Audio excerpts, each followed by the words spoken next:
Hello students, so I welcome you all once again. तो students, हमने कुछ basic concept देख लिए, जैसे न्यूक्लियोफिलिसिटी हमने देख लिया, सॉल्वेंट देख लिया, लिविंग ग्रुप एबिलिटी देख लिया। अब हम एक बहुत ही इंपॉर्टेंट टॉपिक स्टार्ट करने वाले हैं, which is called as nucleophilic substitution reaction. So nucleophilic substitution reaction is generally written as SN reaction. S means substitution, N means nucleophilic. अब substitution you know, S for substitution and N means nucleophilic. तो students, substitution we know, हमने already देखा हुआ है कि substitution क्या होता है। If we have something like RZ and एक कोई नया न्यूक्लियोफाइल आता है, and if nucleophile take place of this Z and it replaces this Z, then this type of reaction is called as nucleophilic substitution reaction, है ना। क्योंकि nucleophile is carrying out this substitution, this reaction will be called as nucleophilic substitution reaction. तो nucleophilic substitution reaction क्या है? Nucleophilic substitution reaction वो reaction है जहां nucleophile किसी एक लिविंग ग्रुप को रिप्लेस करके उसकी जगह लेता है, that is called as nucleophilic substitution reaction, है ना।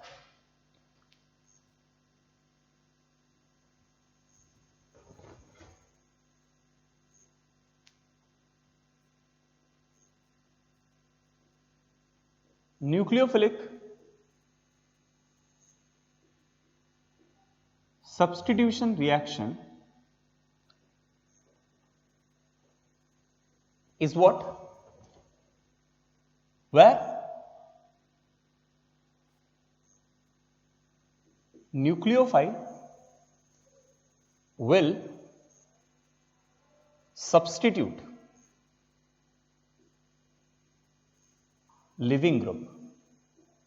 तो लिविंग ग्रुप को कौन सब्स्टिट्यूट कर रहा है? न्यूक्लियोफाइल सब्स्टिट्यूट कर रहा है, therefore it is called as nucleophilic substitution reaction, है ना। अब देखो, अब ये जब भी रिएक्शन हो रहा है ना, ये जब भी रिएक्शन हो रहा है, मान लेते हैं, चलो एक केस मान लेते हैं स्टूडेंट्स कि यहां मेरा न्यूक्लियोफाइल जो है वो OH माइनस है, and here I have CH3Cl. So OH minus is substituting Cl and it is giving you CH3OH plus Cl minus. Clear है? अब देखो, ये जो रिएक्शन हो रहा है, ये जब रिएक्शन होगा, Cl बाहर निकल रहा है और OH कार्बन के साथ बॉन्ड बना रहा है। अब ये बेसिकली अगर आप समझेंगे तो ये तीन पाथवे को फॉलो कर सकता है। ये होते समय there are three different possibilities, three different possible path for this reaction to take place. There are three different path possible. क्या ये तीन पाथ है? हम समझते हैं इन बात को। OH minus is coming and it is displacing Cl minus. अभी हो सकता है कि सबसे पहले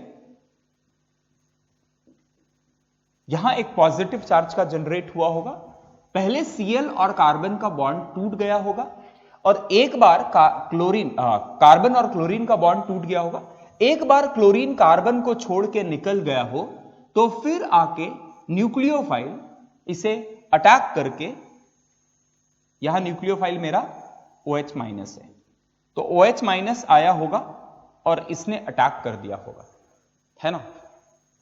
तो पहले लिविंग ग्रुप का निकलना और फिर बाद में न्यूक्लियोफाइल का अटैक होना, this is one of the possibility. So path one, what is path one? First path is first living group moves out. First living group moves out, and then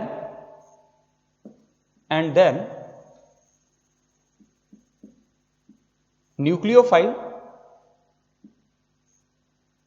attack. तो पहले leaving group का बाहर निकलना और फिर बाद में nucleophile का अटैक होना. This is the first pathway. Pathway second is कि पहले, so this is path 1. Okay, now I am writing path 2 over here. Path 2 is पहले OH minus have attacked CH3Cl, इसने अटैक किया, and after that Cl will move out. So second path is first nucleophile will attack and then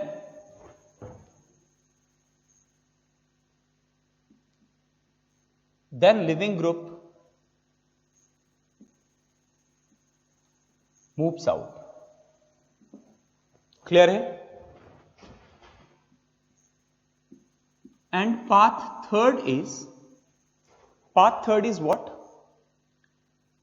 ये attack होना और निकलना is happening simultaneously. What I am saying? OH minus जब carbon पे attack कर रहा हो उसी टाइम पे OH और कार्बन का बॉन्ड बनना और कार्बन और Cl का बॉन्ड टूटना is taking place simultaneously. है ना? The attack of nucleophile and the departure of living group take place simultaneously. Attack of nucleophile and exit of living group take place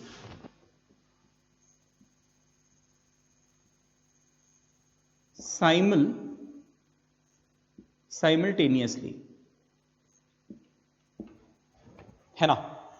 So these are the three different pathway. यही हो सकता है, इसके अलावा और कोई पॉसिबिलिटी आपको दिख रही है क्या? पहले लिविंग ग्रुप निकल गया, फिर न्यूक्लियोफाइल ने अटैक किया, पहले न्यूक्लियोफाइल ने अटैक किया और बाद में लिविंग ग्रुप निकला, या फिर निकलना और ऐड होना दोनों साथ हो रहा है ना? अब स्टूडेंट्स यहां path 2 is not possible. What I am saying, this path is not possible. दूसरा पाथ पॉसिबल ही नहीं है, केवल दो पाथ ही पॉसिबल है, path number 1 and path number 3. आप बोलेंगे सर ऐसा path 2, why path 2 is not possible? So path 2 is not possible because अगर आप देखेंगे तो स्टूडेंट इस केस में आप देखो ऑलरेडी कार्बन के पास 4 बॉन्ड थे पहले से ही, है ना? 1 2 3 4. और पहले आप बोल रहे इसने अटैक कर दिया, अटैक हो जाने के बाद एंटिटी बन गया, फिर उसके बाद Cl बाहर निकल रहा है. तो हाउ दिस इज पॉसिबल? ये कैसे पॉसिबल होगा? ऐसे केस में कार्बन की वैलेंसी जो है वो 5 बॉन्ड हो रही है, carbon is forming 5 bond, so this is not possible. तो यहां मैं नोट करने बोलूंगा, notice path 2 is not possible as in this case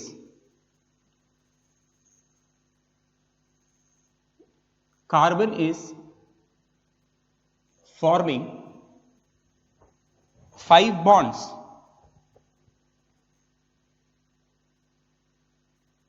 which is not possible because carbon is a second period element. Extended octet possible नहीं है. तो केवल path 1 और पाथ 3 ही पॉसिबल है। यहां क्लियर हो गया, इतनी बात क्लियर हो गई। तो सबसे पहले what you do, you pause the video and take it down. सबसे पहले ये कीजिए and then we will move ahead. So done students, लिख लिया आपने। सो दो पाथ पॉसिबल है। कौन से पाथ पॉसिबल है? Path first and path second, है ना, path first and path third. So actually this path path 1 is called as, this is called as SN1. Why this is called SN1, ये मैं आपको थोड़ी देर में बताने वाला हूं। And path number 3 is called as SN2. अब न्यूक्लियोफिलिक सब्स्टिट्यूशन बहुत तरह के होते हैं, उसमें दो मेजर टाइप होता है, SN1 and SN2. There are many different type of nucleophilic substitution reaction, like SN2 dash, which is also called as SN prime. Then we have SNI. Then we have NGP. So there are different type of nucleophilic substitution, and we will see it one by one. But basics जो nucleophilic substitution start होता है, वो होता है SN1 और SN2 से। तो सबसे पहले हम लोग SN1 और SN2 की बात करेंगे और फिर आगे के डिटेल में जाएंगे। एनीवे, अभी जो हम बात कर रहे हैं, we are just talking about nucleophilic substitution reaction. तो व्हाट इज न्यूक्लियोफिलिक सब्स्टिट्यूशन, ये क्लियर है। न्यूक्लियोफाइल ने आया और किसी को सब्स्टिट्यूट करके अपनी जगह ले लिया। अब ये कैसे हो सकता है? तो ये तीन ही पॉसिबल तरीके जिससे ये पॉसिबल है। तो तीन में से एक तो मैंने डिस्कार्ड कर दिया, क्योंकि ऐसे केस में कार्बन की वैलेंसी जो होगी वो 5 होने लगेगी and it's not possible. So there are path 1 and path 3 which is possible. Path 1 is called as SN1 whereas path 3 is called as SN2, है ना। अब ये क्या है, क्यों है, अब इस पे आगे डिस्कशन करते हैं। क्लियर है? चलिए, तो एक एक करके डिस्कशन स्टार्ट करते हैं।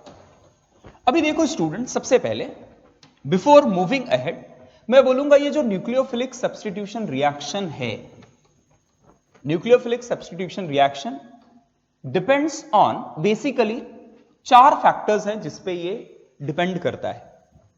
सो there are 4 factors on which this nucleophilic substitution reaction depends, है ना।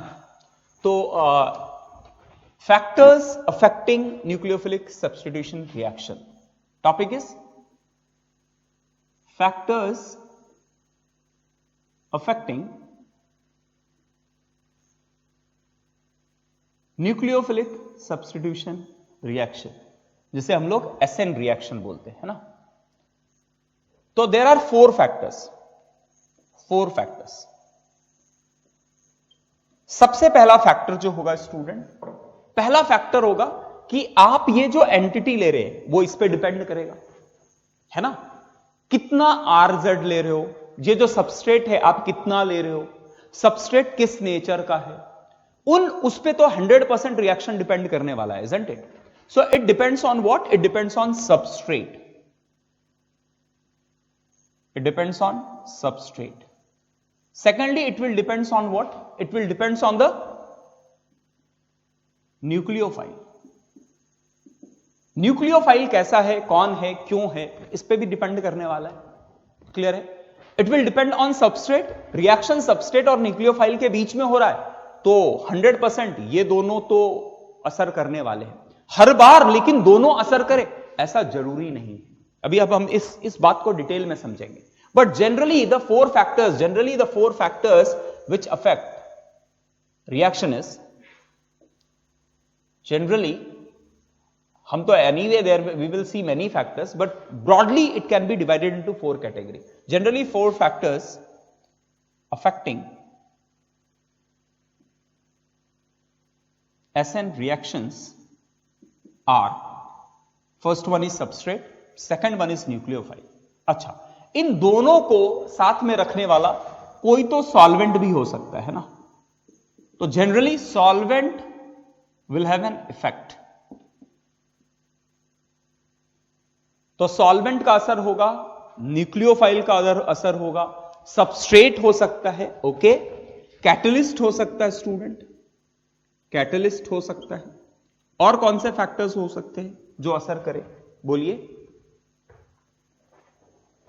हाँ, लिविंग ग्रुप एबिलिटी हो सकती है, लिविंग ग्रुप एबिलिटी हो सकती है। तो मैंने चलो 4 factors, general factors. So factors affecting SN reaction, leaving group ability हो सकती है, टेम्परेचर हो सकता है ना, टेम्परेचर हो सकता है, प्रेशर हो सकता है कि नहीं, और भी there will be many factors, है ना, फैक्टर्स अफेक्टिंग एनी रिएक्शन। ठीक है, तो बेसिकली अगर ये 6 या 7 टॉपिक पे बात करें तो इनमें देखो जनरली टेम्परेचर, प्रेशर, डेफिनेटली वो तो किसी भी रिएक्शन को इफेक्ट करता है ना। तो नई जो 4 बातें आ गई वो आ गया substrate, nucleophile, solvent, catalyst, leaving group, temperature and pressure. These are the factors which will decide any nucleophilic substitution reaction. Clear है? ठीक है, ये बात समझ में आ गया। So pause the video and take it down. Pause the video and take it down.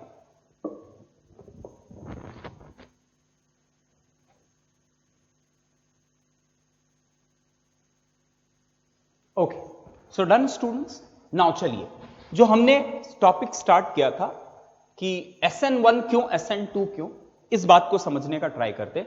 Why the path 1 was called as SN1? Path 1 was why path 1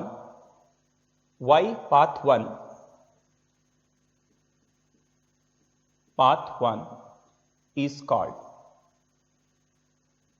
called as SN1. So path 1 क्या था student? What was the path 1? सबसे पहले आपके पास you have Rx या RZ बोलो, तो ये सबसे पहले टूट जाता है R plus and X minus में, है ना। एक बार R प्लस बन जाता है, then nucleophile comes into picture and it attacks on R plus to give you RNU. So these are the 2 steps that is taking place in pathway 1. पहले RX या RZ का टूटना और Z के निकल जाने के बाद एक कार्बोकैटायन का फॉर्मेशन हो जाना, और उस कार्बोकैटायन पे फिर, क्योंकि दिस इज इलेक्ट्रॉन डेफिशिएंट, फिर न्यूक्लियोफाइल का अटैक कर देना, इज कॉल्ड एज पाथ 1 और SN1। ना अब इसे SN1 क्यों कहते हैं, इस बात को समझने का ट्राई करते हैं। चलिए, तो ये रिएक्शन जो ओवरऑल रिएक्शन है, what is overall reaction? Overall reaction of this is nucleophile attack on Rx to give you RNU plus X minus, isn't it? यही है। अब this is taking place in 2 steps. This is step 1, this is step 1 and this is step 2. This is step 1 and this is step 2. Now question is कि why this is called as SN1? तो सबसे पहले student can you tell me step 1 और step 2 में RDS कौन होगा, rate determining step कौन होगा? So first question is what is RDS? Rate determining step किसे कहते हैं?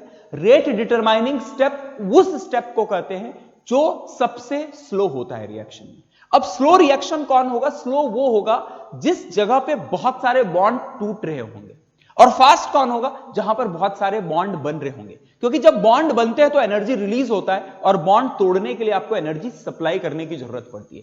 तो breaking off bond is always slow and it is endothermic reaction, therefore it is slow step. तो पहले केस में आप देख रहे हो व्हाट इज हैपनिंग, ये बॉन्ड तोड़ रहा है, so it is a slow step, it is a slow step. अच्छा, and this is a fast step, why? Because इस केस में केवल बॉन्ड बन रहा है। So can you tell me which one is fast, slow step? Slow step is first step. So can I say step 1 is rate determining step. तो पूरा rate of reaction, so can I say this is rate determining step. Step 1 is rate determining step. So can I say that rate of reaction will depends on the entity which is involved in the slowest step. So rate of reaction will depend on what? It will depends on Rx. It depends on Rx. अच्छा, तो overall reaction में there are two reactants. You can see there are two reactants in overall reaction. But how many reactants are involved in rate determining step? Only one. अच्छा, तो there is a term that is called as molecularity. There is a term called as molecularity. ये chemical kinetics chapter का है. तो molecularity क्या होता है? What is molecularity? Molecularity means number of molecules involved in rate determining step. So molecularity means number of entities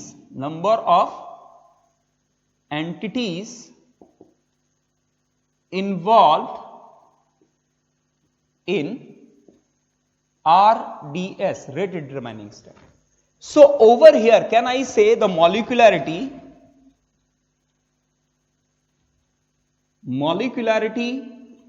is 1 over here. क्यों? क्योंकि केवल एक मॉलिक्यूल इन्वॉल्व है. So molecularity of the reaction is what? Molecularity of the reaction is 1. Therefore, this reaction is called as SN1. One defined molecularity. So why this reaction is called as SN1 reaction? Because the molecularity of the reaction is 1. Nucleophilic substitution है. Nucleophile is substituting the living group. But rate determining step में कितने molecule involve है, कितने entities involve है? केवल एक entity involve है.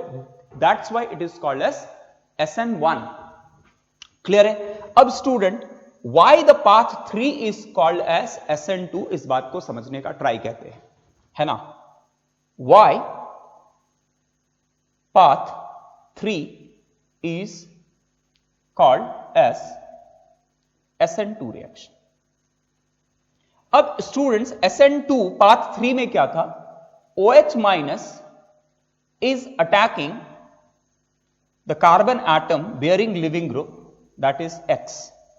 तो R के साथ OH का बॉन्ड बनना और R के साथ X का बाहर निकलना, दोनों साइमल्टेनियसली हो रहे हैं, है ना? दोनों साइमल्टेनियसली हो रहे हैं. ये बॉन्ड भी बन रहा है और ये बॉन्ड टूट भी रहा है. तो this is the transition state. So can you tell me in the transition state how many molecules are involved? अच्छा, ये पूरा का पूरा रिएक्शन एक ही साथ होता है ना? This is OH plus RX. अब ये directly they will form a transition state. ये एक ट्रांजिशन स्टेट फॉर्म करेंगे और ट्रांजिशन स्टेट फॉर्म होने के बाद directly it will give you product ROH plus X minus. So how many steps are involved? It is single step reaction. It is a single step reaction. Clear है?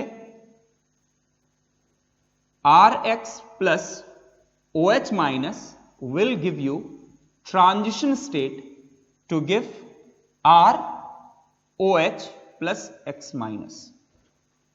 समझ में आया क्या student? तो इस केस में अगर आप देखेंगे तो देयर इज सिंगल स्टेप. अगर सिंगल स्टेप है तो वही RDS होने वाला है. कुछ प्रॉब्लम यहां? कोई दिक्कत? So there is a single step that is involved in pathway 3. So एक ही स्टेप है, OH minus plus RX. एक ही स्टेप में it is giving you ROH plus X minus. So this is RDS. If only one step is there, that will be the RDS. अच्छा, so can I say the rate of reaction is directly proportional to Rx as well as OH minus because both are involved in rate determining step. कह सकते हैं ऐसा? दोनों के दोनों ही involve है rate determining step में. कौन? आपका न्यूक्लियोफाइल भी इन्वॉल्व है और आपका सबस्ट्रेट भी इन्वॉल्व है ना? So what is the molecularity of this reaction? So molecularity of the reaction is what? 2. It is bimolecular reaction. Therefore, this reaction is called as SN2. So SN2 means what? Nucleophilic substitution by molecular. So this is the full form of SN2. Similarly, what is the full form of SN1? SN1 का full form क्या होगा? Nucleophilic substitution unimolecular. Nucleophilic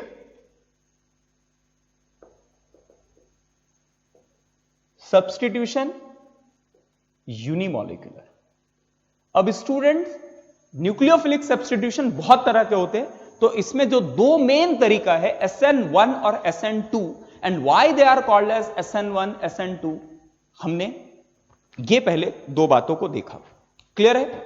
so please pause the video and take it down, और फिर इसके बाद मैं आपको list देता हूं what are the different type of nucleophilic substitution reaction that is possible, and फिर एक एक करके will study all nucleophilic substitution reaction.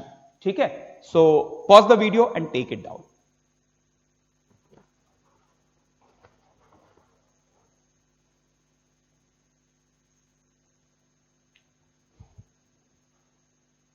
Done? लिख लिया स्टूडेंट्स? तो हमें न्यूक्लियोफिलिक सब्स्टिट्यूशन रिएक्शन में there are many type of nucleophilic substitution reaction like SN1, SN2, SNI, SN2 dash, ARSN, SNNGP, neighboring group participation. There are many different type of nucleophilic substitution reaction, and we'll study it one by one. Basically SN1 और SN2 जो है वो बहुत ही important है, क्योंकि आपका RX alcohol और ether में ये आपको जनरली मिलेगा. तो न्यूक्लियोफिलिक सब्स्टिट्यूशन रिएक्शन में, न्यूक्लियोफिलिक सब्स्टिट्यूशन रिएक्शन में what all will be studying is SN1, SN2, SN2 dash, इसे SN प्राइम के नाम से भी जानते हैं, SNI, ARSN. अभी एरोमेटिक न्यूक्लियोफिलिक सब्स्टिट्यूशन में भी आप देखेंगे कि we will be having two type of reactions, and then NGP. So these are the few nucleophilic substitution reaction which we will be studying: SN1, SN2, SN2 dash, SNI, ARSN and NGP. 1 2 3 4 5 6. ठीक है? तो आज का class हम लोग यहां पर students बंद करेंगे, क्योंकि already I have given you introduction. अब कल के क्लास में हम लोग पहले SN1 के बारे में बात करेंगे, फिर SN2 के बारे में बात करेंगे, SN1 SN2 का कंपैरिजन देखेंगे, फिर एलिमिनेशन रिएक्शन में पहले जाएंगे, E1 एंड E2 देखेंगे, and then we will go for other reactions. है ना? क्लियर है? तो today we will stop over here. मेरा रिक्वेस्ट है कि अभी आप आगे पीछे मत रहो. 3 से 4 लेक्चर हुए हैं nucleophilic substitution reaction. Stand alone topic है, 2 चैप्टर को कवर करता है, बहुत ही इंपॉर्टेंट टॉपिक है. थोड़ा टाइम लगेगा, मेहनत कीजिए, पढ़िए, क्वेश्चन सॉल्व कीजिए ज्यादा से ज्यादा, कंसेप्ट क्लियर कीजिए, डाउट्स पूछिए. ये टॉपिक क्लियर हो गया तो आप समझ लो 30% of your organic concepts will be clear, क्योंकि 2 बहुत बड़े बड़े चैप्टर्स जो है वो यहां इंक्लूड होते हैं, और mechanism wise it become very important. चलेगा? So thank you very much students.